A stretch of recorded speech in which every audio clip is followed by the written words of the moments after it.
Well, it was very interesting. Okay, I just started recording. Sorry, it's Angie Power Disney and Sabine McNeil. And this is part 2. And I thank everybody for the positive feedback from the last show. It's not really a show, it's not the appropriate, it's conversation. The last conversation I published, the feedback was fantastic, and I thank you for that. And I'm also happy that Sabine, despite at one point people were saying, look, she's done her bit, she's paid a heavy price, let her just retire with her numbers. You know, it's almost like saying, give her a rocking chair and some crochet, let her retire. And on some level, we never retire. So I'm not trying to direct anything. I'm even thinking of retiring from the journalism side of my work in June on my birthday. I also feel it's time for me to take a step back, but I'm really pleased that Sabine is willing to debrief and give the benefit of her experience. And I just pray that it helps anybody listening, and it reassures people and inspires people. And, you know, whatever it is, we're just here telling the truth still. So over to you, Sabine. I'm going to do lots of listening today. I think a question I asked you last week, because I'll just tell you this, I used to get copies of your letters from prison. Somebody very lovely used to send me a copy. I kept up with how you were doing. And it always mystified me because you were so positive. And whilst I like positivity, I also wanted to know, you know, this is clearly a sign of somebody making the most of it and having a positive outlook and, you know, praying and so on. But I think humans also want to know, what was it really like? Like, as I've had to contemplate, you know, as one of the few campaigner advocates left on a case we both covered, I've had to contemplate, would I cope in prison? How would I cope? What would it be like? You know, and I've read things in the newspapers about Irish female prisons being, you know, overcrowded by 4 and having violent offenders. And, you know, even the things like my English accent in an Irish prison would make me kind of a target, you know. And you have an accent, even though you were resident in the UK for 30 years. I've been resident on and off here for 40. But there's all that tribal warfare. So I'm just really glad that after thinking, you've said, yes, I'm willing to go there. I'm willing to look at this again. Well, it's a very, very lovely prayer that you said, and a very, very lovely introduction, Angie. It's really, really good. And I think for me, it is important to talk about it because I have just not enough people with whom I can share this. Strangely enough, my very best friend of 55 years from Geneva came to visit me, gave me all of the letters she's ever had from me, but without the prison letters. And she also said they were so positive, but she didn't want to inflict the pain on me. She wanted to protect me. Okay. But I don't mind feeling pain, and I don't mind re-feeling pain. And in fact, the reason why I wanted to expand on what I had said last time is because I remember I said, you just move from one piece of goodness to the next. And so amongst the goodness was, number one, this bag of cards from supporters. Wow. Wow. Angie, these were my walls of support in 4 different cells, because I glued them to the wall, and always just the back, so they were half open, and it just looked always so lovely. And I kept talking to some friends about also what I would do with them later. And these are just only the cards, the pretty cards that I used for decoration. I've had lots and lots of gifts being sent, really meaningful and helpful. I always got anything and everything I asked for, especially pens and these kinds of drawing gadgets, because I did so much and graph paper and especially colored pens. I still have oodles now. And then, show me of the bag of cards again, because I spoke and it took you off camera. You have to speak while you show them. Well, this is this, can you see this now? Yeah, wow, wow. I mean, I haven't unpacked them, but see, I had a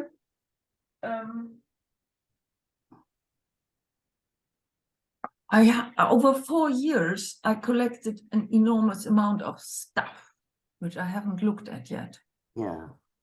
And some was withheld at the reception. This is always very, very pathetically dramatic, and you're never told about it. And it's some of the kind of bad everyday negativity events and experiences that you gain.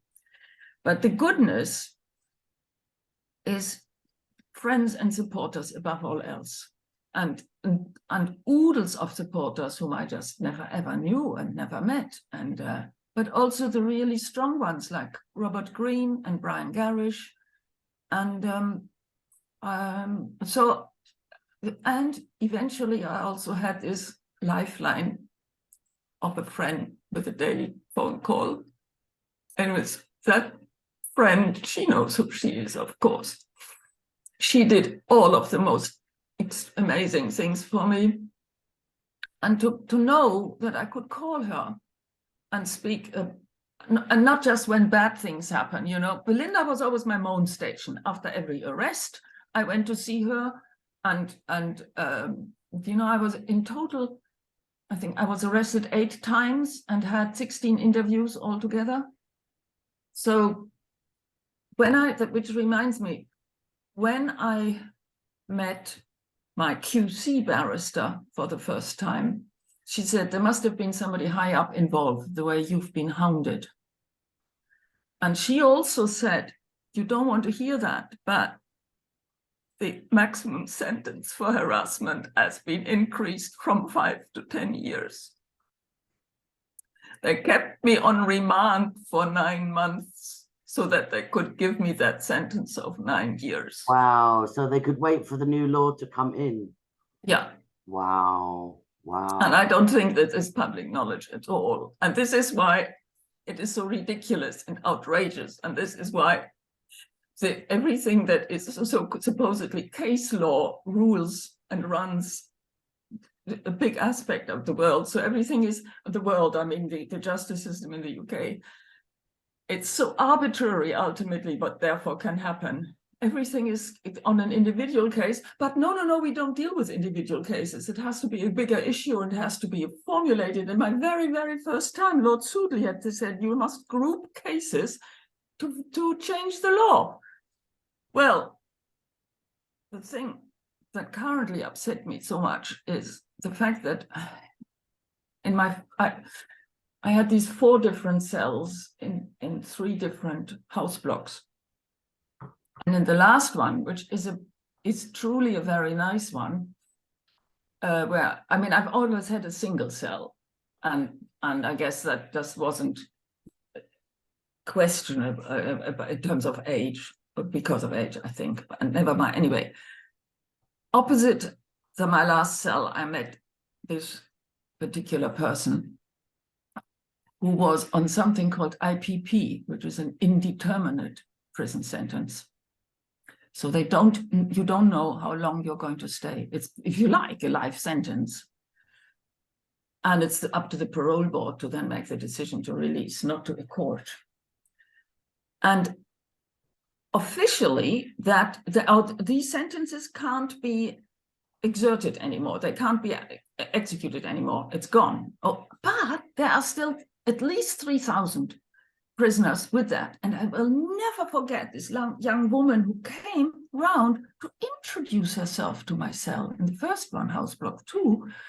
And that was socialized. Well, she was an IPP prisoner. She had a lot of experience, whereas otherwise House Block 2 are sort of short-term or newcomers, kind of.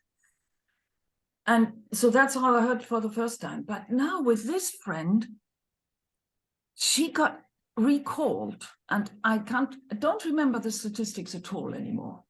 But the very large number of prisoners get recalled by the police. And so in other words, it is known that the rehabilitation by prison doesn't work.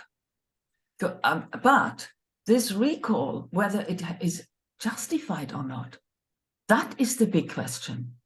This friend got recalled in December. Police have still not charged her. And now she got a report that for another delay till August. And I Google and look up and find that the Justice Committee produced a report, finds that this IPP is irredeemably flawed, and makes it as a recommendation to resentence. And the government says no. Can you tell me what's the point of having a committee if then the government says no anyway?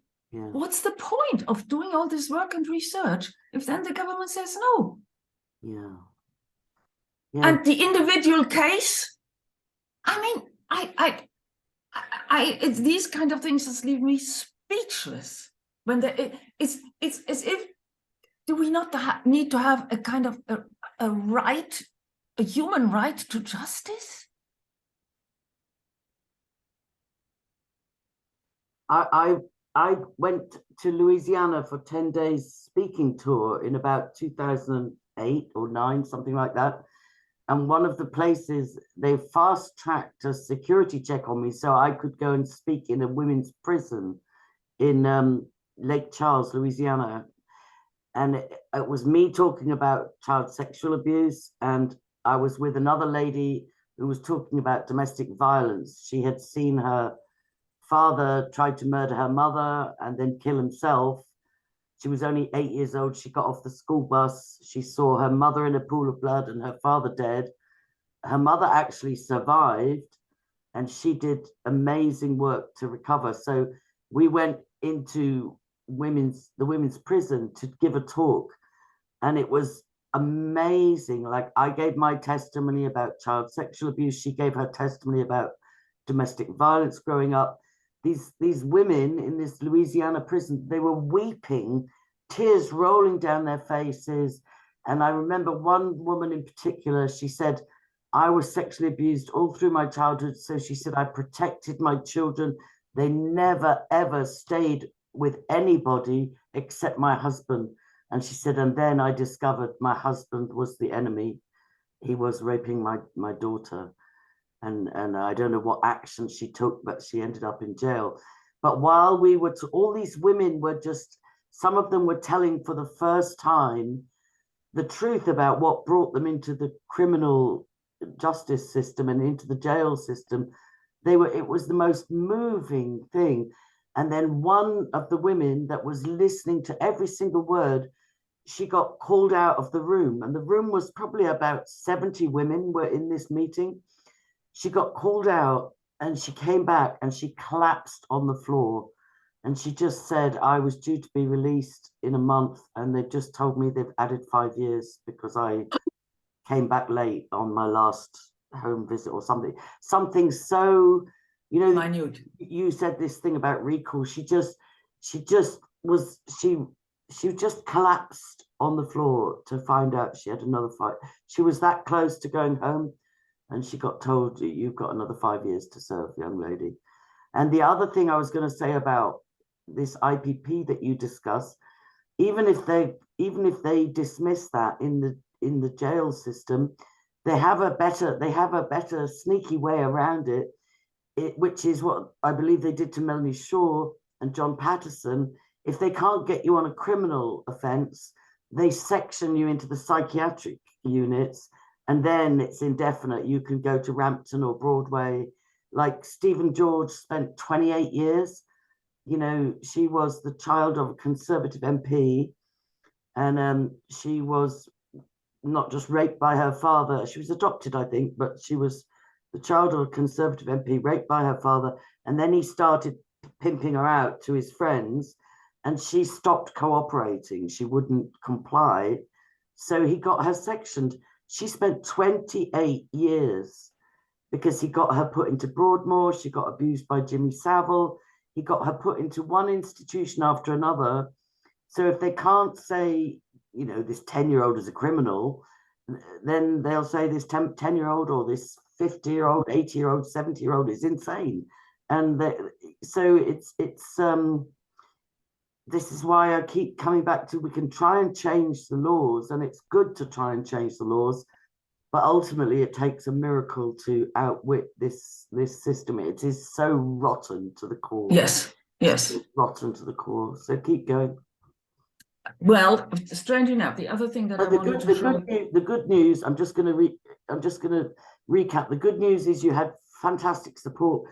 I'm surprised you had daily phone calls, because I know people that might only get a call once a week. I've never been. No, darling. You cannot get calls.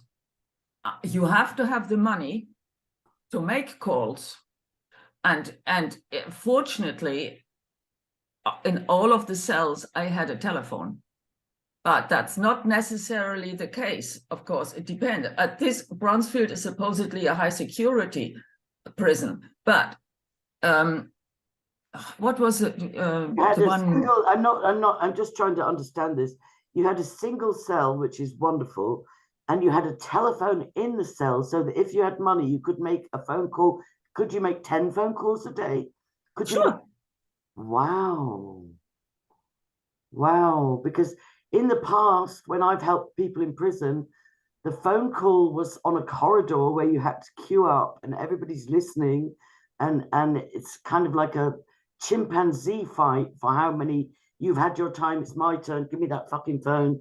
Do you know what I mean? Maybe we've watched too much television, but that to have your own cell and unlimited phone calls out if you had the funds, that's amazing.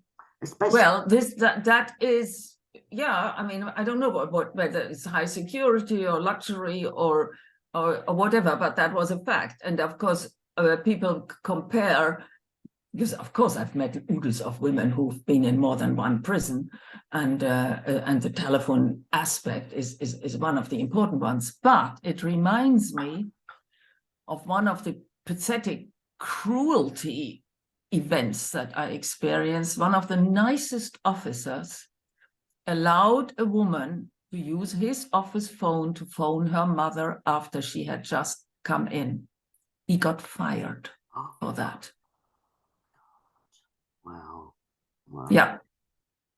And what about violence? What about violence? Did anybody? I think the only problem is more what was in Bronzefield House Block 1, which is for the druggies, and even in this House Block 4, where I was in the end, that was where the lifers are. I have never ever heard or seen anybody in terms of violence. No.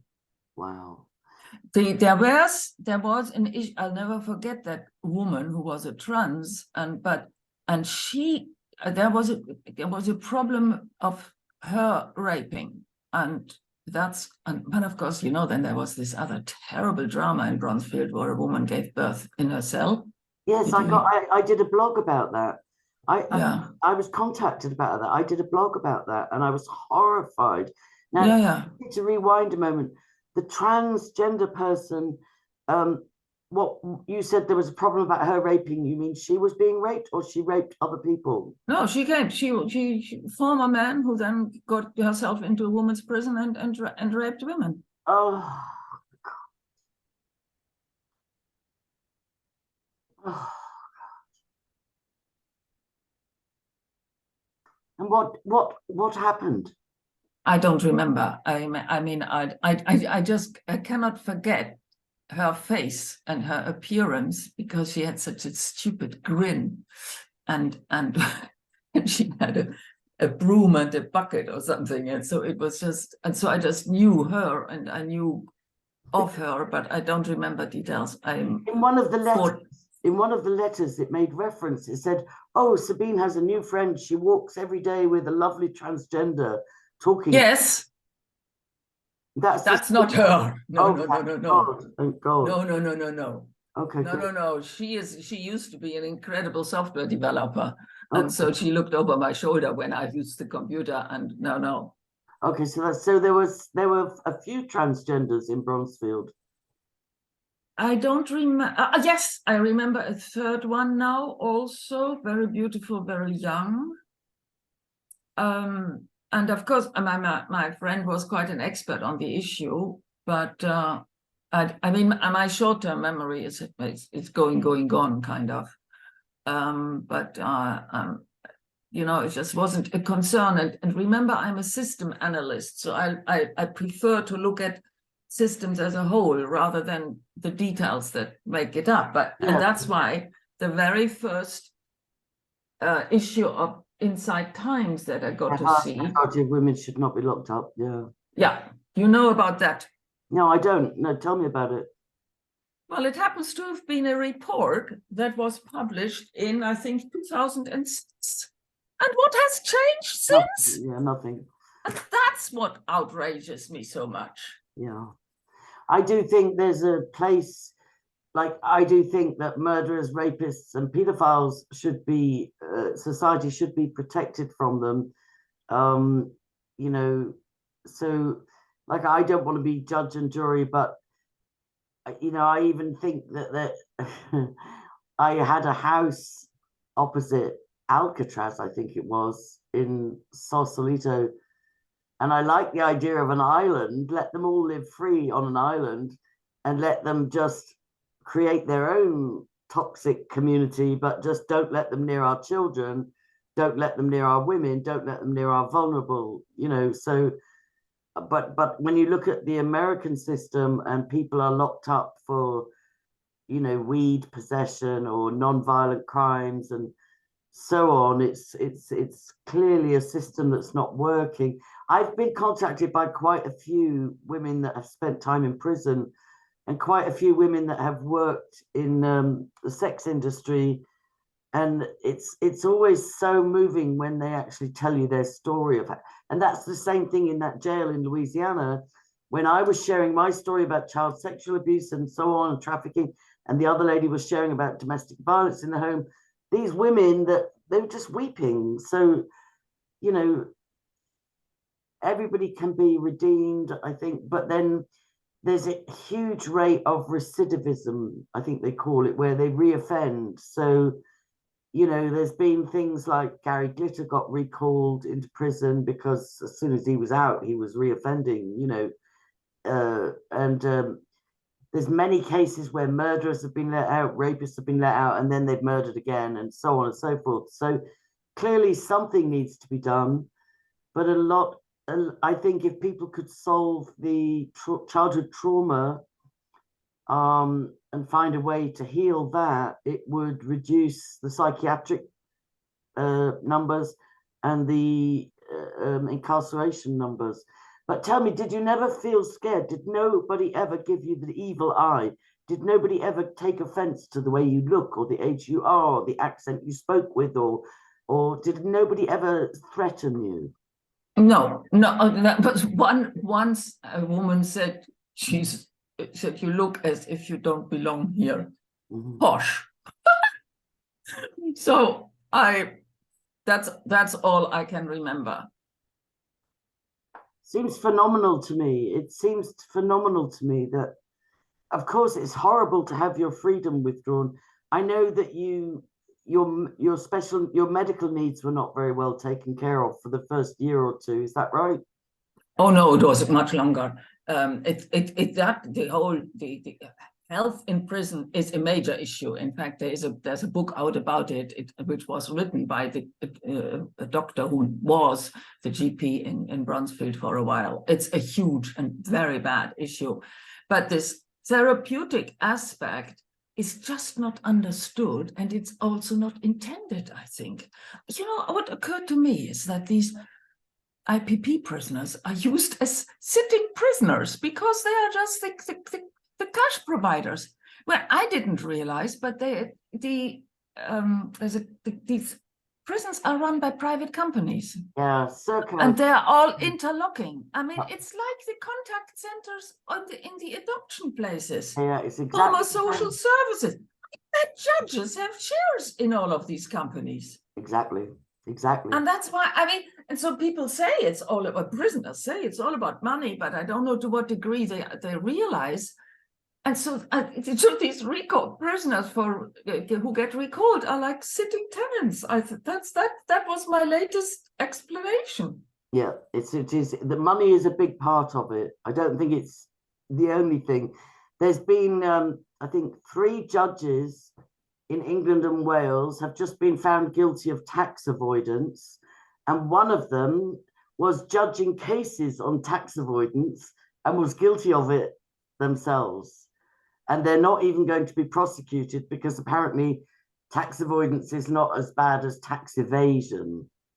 So it's, you know, the article was there and people could go, oh dear, dear, and the judges can be embarrassed for 6 months and then everything carries on as normal. Nothing changes, you know. So so tell me about the lack of medical support. Like, you tell me about that, because I saw quite a lot in your letters about that in the early days. Well, I guess the worst was the non-suppliance of a wheelchair. Wow. And the fact that they took the disability officer came to my cell to take my walking sticks away from me.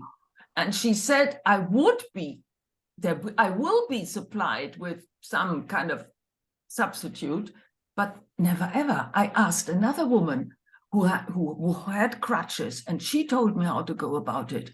And I got a pair of crutches by chance from a nurse who remembered that that's where they were.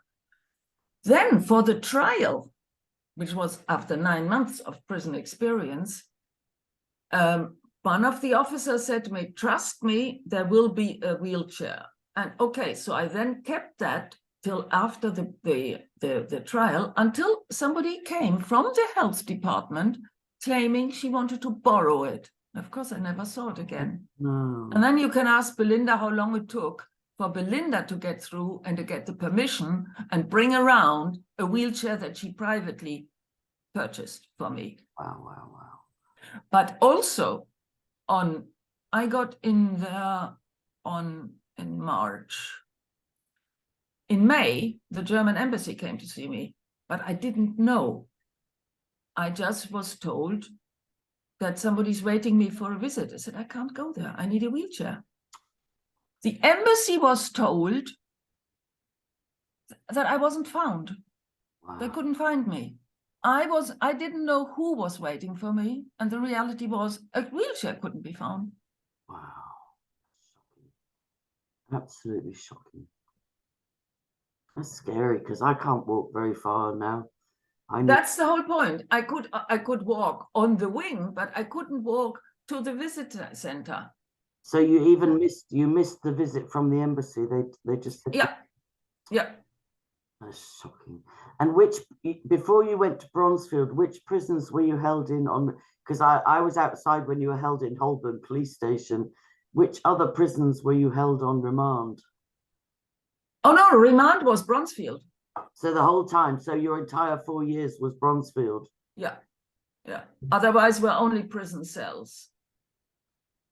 That okay. I the 10 days, it was also Bronzefield already, the first. And what about your medication? Because I know you used to take a lot of homeopathic supplements. Not homeopathic, magnesium. The battle for magnesium. Angie, and it's absolutely dreadful. If I don't take magnesium, I get awful cramps and I get what is called an eye migraine. And no, I couldn't have the magnesium that friends brought in. And the pharmacy was completely incapable of making sure that I get it regularly. Yeah. I mean, I was so incompetent and beyond words, truly. Okay. And otherwise the food, because I have gallstones, so I can't have anything lactose or butter and that kind of stuff. So it took ages to get the kind of food sorted out. I lost quite a bit of weight in the beginning because of that. And of course the mattress. Oh, what I mean, say you've been disabled from a car crash on a skiing accident, so you are already crippled and disabled long term. So when you say a mattress, it's not that you're being entitled, it's just you are disabled, you are severely disabled, you know. So yeah, no, it's my hip was dislocated, and so I am in chronic pain, or a bit, or I mean, I have to do something about it. And on the good side, there was a gym, there was even yoga, and there was above all even yoga with Adrienne on telly, and I got to know that through the prison channel. But at first it was at 6 o'clock in the evening, and then later they changed it to some other time, which wasn't so convenient anymore. I don't remember now, but at least I got to know it, and I still do it now. I love it. It's very, very, very good indeed. The gym got too cold eventually for doing yoga there. But when I say you move from goodness to goodness, it's from an email that comes, a card that comes, being allowed to go to the library. That was my favorite other place. Where and I used, instead of having the internet, there was an Encyclopedia Britannica, which I could use. I mean, it dated to year 2000, but that's where you could find me generally, you know. And that's where there also was a little bit of interaction with some people, and that's why I remember very fondly a woman who was one of the ones who kind of goes around and can't remember what they call them, but to help, but all they do is listeners. They're active listeners, they're called. They can't do anything except listen. And if only they did that in group circles, then that would really make a difference. But this is, I mean, group therapy is just not understood, it seems. Anyway, I asked her, because she had been there for quite some time, how many women who come here have lost their children? And she said, lots. I said, well, half? Oh, much more. Now you see, this is where when I realized that ultimately prison is part of the system of child removal. Yeah, I agree. And remember the criminalization of the Musa parents. I was not ever, I came late to that. I was not hugely familiar with that case. But you are aware of it. I'm aware of it, but yeah, I just was not so in depth. Some cases I know inside out, back to front. That case, I just was aware of it. Okay. Nigerian couple, the 7th baby born in prison, next to the cell of an American woman whom I tried to prevent the extradition after they had taken her son. And I built websites for both of them. And the most interesting thing about the Musa case was that the eldest girl had reported about being molested by the son of the foster parents. The next daughter told her mom that they were taken to dark places at night where there are only men. And the boy asked, Mommy, what is pedophilia? Wow. So this was all her children were taken into foster care. And they were both put into prisons where we visited them. Wow. And then, of course, they got deported. Without their children, all their children left behind. And the nurse or midwife who delivered her last little boy in prison said, well, they'll never see him again. Somebody died on one of my neighbors. I live on a little circle of houses, 44 houses around 2 circles. And I used to know everybody because I was on the Residents Association for 12 years, but I've been unwell since 2014. I've been crippled, but there was an ambulance came to the estate and stayed about 2 hours, and then the police came for about 2 hours. So I just phoned somebody on the Residents Association. I said, "Has there been a death?" And it was a couple whose children had been removed. The wife was in hospital, and a neighbor noticed that the husband hadn't come out for 2 days, and they broke in and found him dead in the chair. And people would be, people might jump to conclusions, which often when children are removed, a lot of people will say, "Oh, they must have been bad parents. Was there a drink issue? Was there addictions? What was there domestic violence and so on?" But a question that also needs to be asked is, was there a broken heart? It didn't look like a suicide. The man was just found dead in his chair, and it just hurt my heart. Because all the information I was given, oh yeah, this and this and this, and the wife's in hospital and blah, blah, blah. And so noticed there was no movement for 2 days and blah, blah, blah. But the one bit of information that stuck with me was they had to have their children removed, So there are sometimes cases to remove children, but I've seen enough, and you have seen much more, to know that it's not always that. There's somebody else I'm talking to who has two children with autism, and one of them was getting a bit aggressive.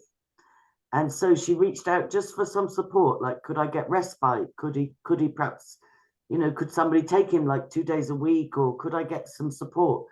They took him, they made him a ward of court. Now she's not even allowed to visit. And it's like, it's just, and it's the place that is housing him is charging €2,000 a week for him, and he's absconded 6 times.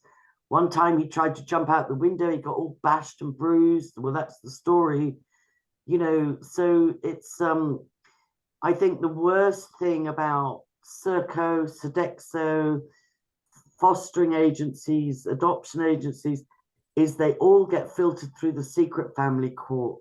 So no corruption, unless the mothers, or occasionally fathers, like the guy, I can't remember his name, but he was very brave, the Russian guy.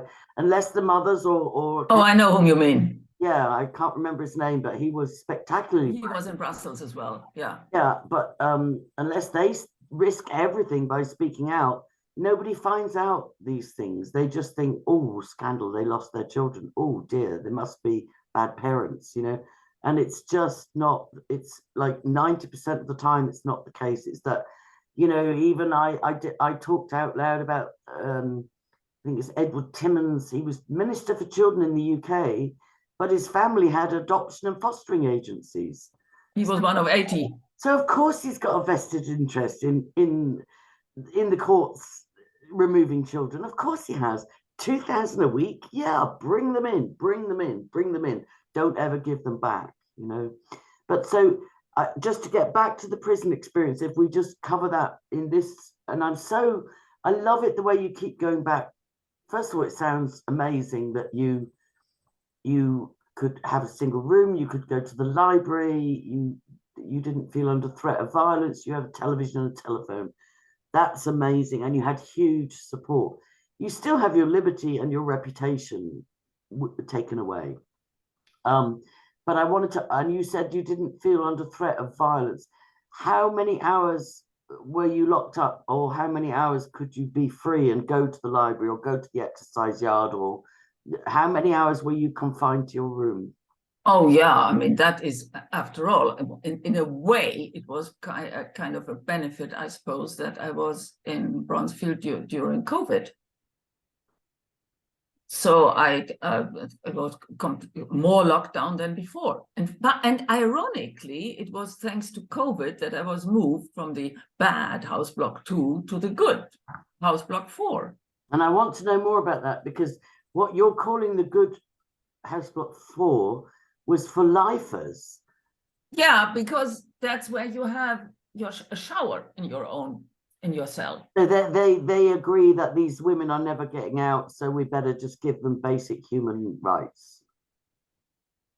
I think it's partly because if you satisfy them just enough that they don't get too angry, then you just mustn't risk that. Yeah, because it's a combination of both. If they're lifers, presumably they've murdered somebody or they've done something really extreme. So these are, probably dangerous women. So why did you find the lifers wing more comfortable? Well, because it was just equipped more comfortably. I mean, it makes a hell of a difference whether you go to a shared shower or do you have your own. Okay. In fact, I picked up a fungus at my feet. Thank you very much. In the other blocks, yeah, because that you can get verrucas and different things like that with shared showers. But but how many hours were you locked in your? Even before that. Tell me before. That clearly varied, and that's also where House Block 4 was also much better. But then that all changed because of COVID. Yeah. I mean, it was 2 of the 4 years was COVID time. Okay, yeah. And that's when no library during that time. Right. And access to library is access to gym. Everything is convoluted and complex and always no. And then as a kind of modern technology, there was, what do they call it again? A kind of a display where you organize your day and get movement slips and of course to get access to that gadget was as you described the telephone and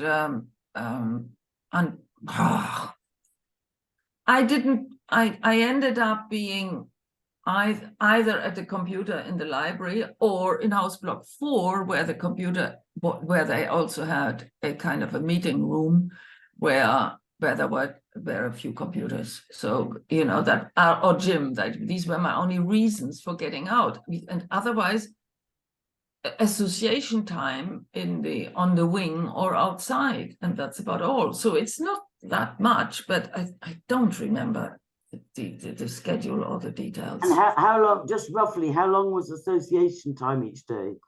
Oh, no, not more than an hour. Okay, and that is like you sit in a room and watch television together, or you eat a meal? No, I mean, you'd go for a walk. That's association time means you can go out, and that's when you can even meet women from another wing in the same block. There were 4 wings in every block. And what about meal times? Were meal times on your own in your cell? You could sit outside but I tended not to do that. So mainly because it was too cold. Okay. All right. I'm getting a picture of it now. It's kind of different in some ways. The COVID must have been hard, I guess. And you could have unlimited amount of books to read and so on. So really... No. 5 books. And the librarian, he was a good guy, an Italian guy. But you could. What Sunday was library time, and church, of course. And the library was opposite the church, and so that was association, if you like. And you see, when I talk about friends and supporters, I'm talking about you make friends inside prison. And of course, I had friends outside who came to visit, and that's a lifeline. But when a visitor cannot show up, that is one of the worst disappointments as well. Torture, yeah. And so, right, okay, good. This is fascinating to me. So I can't believe you spent 4 years and no woman ever threatened you physically. I can't believe there was 4 years and I know there's a God, but to spend 4 years in a women's prison under extreme circumstances like 2 years of COVID lockdown and to be on the lifer wing, it's amazing to me that you never encountered any violent threats. There was one occasion I got a carer eventually, so that she would clean the room and and did whatever else I might have needed or was required. And she was organizing this, she crocheted a lot, and she was organizing this charitable event in the meeting room, and I wanted to use the computer at the same time. And she yelled at me. I was the most selfish person on the planet because I wanted to use the computer while they were setting up the tables. That was the most violent experience I had on behalf of prisoners. Of course, officers was different. There was a guy called Phil. He was always at the gate because, you know, we had to go cross a kind of a courtyard to go from the house block to the main building where the health was. And oh, that was something really, really terrible in kind of an internal court procedure. Can't remember now what they call it again. But the worst was how they bang at the door at the cell at 5 o'clock in the morning to push the papers through under the door. And then you have to show up, and then it's these ordinary prison officers pretend to be judges. And fortunately, I don't even remember what the reason was, but I won an appeal even against it. But it's just like, you know, outside the world. The damage is done, and there's not enough recourse, even if you win, even if you are right. So you did have, so maybe you've dissociated from some trauma inside there. Well, this is why one of the effects of our conversation was a therapist offered me a session, and I'm going to have even a second one to pick up the pieces of my soul that were lost due to trauma. Yeah, because I just feel I don't want to wallow in the horrors, but I know from experience that if the traumas are compartmentalized away, they will find a way to come back somehow. So that's very clear, because it depends always on whom I speak to. Yeah. Whether it does or doesn't well up. Okay. I always feel it's like with cancer or with mourning, if the other person doesn't have a clue and there is no empathy, then it cannot come up, if you like. There is no reception in the other. Did you get an update on them? Right, first of all, what do you remember about the lady in Bronzefield who gave birth with no medical? I'd never met her. I don't even remember which block it was. I just remember that she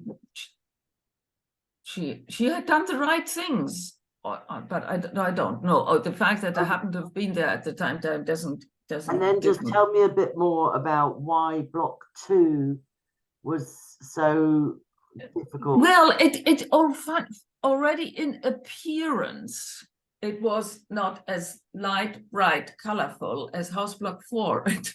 In House Block 4, you even get white towels. So you really feel luxurious, you know. But, yeah, carry on. So you've got blue towels in House Block 2, and but the single cells make the real difference, of course. And you have these meeting rooms, and you have more. You are allowed to be out of your cell more easily, but that, of course, that was all changed because of COVID.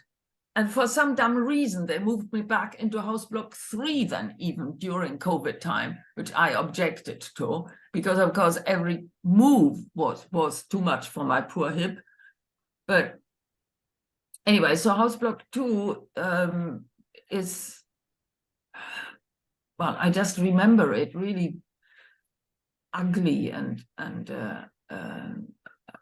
yeah, the architect, from the architecture point of view already, and that's the scene big time. But the rules were different, and of course the procedure for me to get over there was just ignored. You know, so to make an application, and so you know, nothing makes sense. Nothing is reliable. Nothing is predictable. You just have to. During COVID, were you locked in your cell for 23 hours, 24 hours? Oh yeah. Wow. You know, that's deemed as torture for more than a certain amount of time. Yeah. You know, you think of Julian Assange and Melanie Shaw. Yeah. Isolation however, whether it's from COVID or whatever it is a real, it's regarded as torture. Yeah. So how did you deal with that? Well,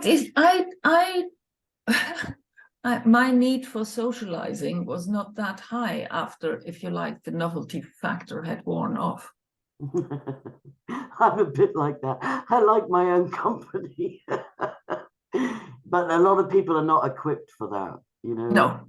No, most, in fact, I would say most are not equipped. Yeah. What about drugs? I know heroin, drug addiction. How many? It was, I would go as far as saying more or less standard knowledge, and everybody did it, but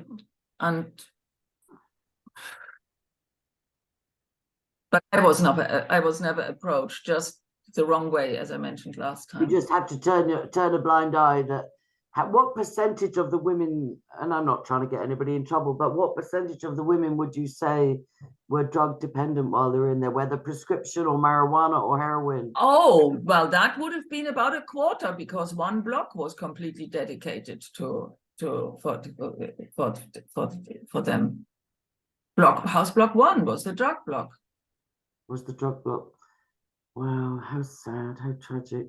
And did the drugs not cause fighting or criminality? I think to have the House block 1 must be pretty hard to, just like the health department was pretty hard, because I was invited to spend 3 days in the health thing, and without realizing how awful that would be. But again, I have clearly dissociated. I remember the situation, and I remember the fact that it was practical to be so near the doctor and near this, that, or the other, but the officer was so awful, so cruel, so ooh. And did they medicate you? Did they prescribe antidepressants, or did they medicate you? No. Well, that's good. That's good. I think the clearer ahead you can keep in these environments, the better. I know I have heard from other women prisoners who've had a much worse experience than you. I think it's a miracle you've got given a single room from the get-go. I don't know. I've never been to prison, but I've been in institutionalized settings where you share a room, and I know that eventually I might get a single room because of my disabilities, but I would just breathe a sigh of relief. Oh, thank God. You know, it's like, I don't mind association, not association, it wasn't a prison, but I don't mind, but I like to retreat to my own space. So did you had a single room the whole 4 years? Yes. That's fantastic. Yes. That's fantastic. Yes, I've always had my own cell with my own wall of support. Yeah. And every time a wall of support filled up quite quickly. So I was really, really, really happy with that. Yeah. I can see now why you were able to maintain more of a positive outlook. So, and the drugs you didn't get involved with, is it heroin? Is it cocaine? Is it marijuana? Is it pills? Is it prescription? Like No. I mean, I just heard lots of people smelling it and talking about it, but it's not your issue. Yeah. Nothing to do with it. Yeah. Okay, well, look, we've done... one terribly important thing is, I remembered the word that I was looking for last time. You remember? A friend of mine wrote to me, the word you were looking for was the red banana. Oh, I never heard that. I said, no. The red banana was a little Lithuanian boy who answered that when his mom asked him whether he had been given any food by his dad. Oh. And his dad said, and he said, no, just the red banana. Oh, God. So I wrote to my friend, no, the red banana was the Lithuanian case. But in the Portuguese case, the 12-year-old boy who was worried for his brother, that he would get bum raped. That was the word I was looking for. Now, excuse me, how on earth does this 12-year-old boy learn such a word? Yeah. Well, we've clearly got so much to talk. I hope we can do this once a week until we've finished addressing everything. I do want to address maybe next week. I can't be a hypocrite. I can't just smile each time you say things like Belinda Brown Gerrish and so on and so forth, even Wilfred Wong and so on. I've done a lot of research and I've found some upsetting information. I don't want to have a gossip fest, but at the same time, I can't just stay quiet and pretend everything's hunky-dory. I want to ask some hard questions maybe the next time, just about, just finding out the truth from the smear campaign stuff. So I'm looking forward to the next time we talk. And this has been amazing. This was what I wanted to know. When I kept seeing your positive letters, I was always thinking, I'm so glad she's seeing the best in everything. But I want to know as well, what's the hard stuff, Yeah, but I clearly am completely unable to imagine what the devil, what Satan is really capable of. Yeah, I don't see an evil in other people. No, I'm naive like that. I see the best in everybody. I get accused of that. And in a way, that's a good thing. But I just think as well, I'm glad that somebody stepped forward to offer to give you some counseling, because we need to go to the dark corners of the room just to sweep them away. So things like, it's clear to me just from this hour that a couple of times you dissociated from actually how bad something was. So I don't want to dwell on the bad. I just want you to be able to verbalize it and throw it away. Okay. Okay. Anything else just to finish up? No, that's fine. I think it was powerful. I do think it was powerful. And as we agree each week, we'll both review this. And if we're both happy, it'll go out in a couple of days. Brilliant. Thank you for that. And I hope you are okay. Are you okay having talked about this? I hope you're not. I'm masterly grateful, Angie, because I'm reminded that I used Tom from Story Film for this purpose. Wow. I clearly need to talk about it. I thanked him for being my therapist. Okay, let's talk about that next week. Yes, because that was on my mind all week. I was thinking like you, what's the next thing to discuss? I wanted to get down what was your prison experience, and we've done that brilliantly today. But next week, that's the number one thing. We'll address this entrapment as I see it by Tom of Story Films. Okay, that's our agenda next week. Bless you. Thank you. All right, God Jesus loves us. He does.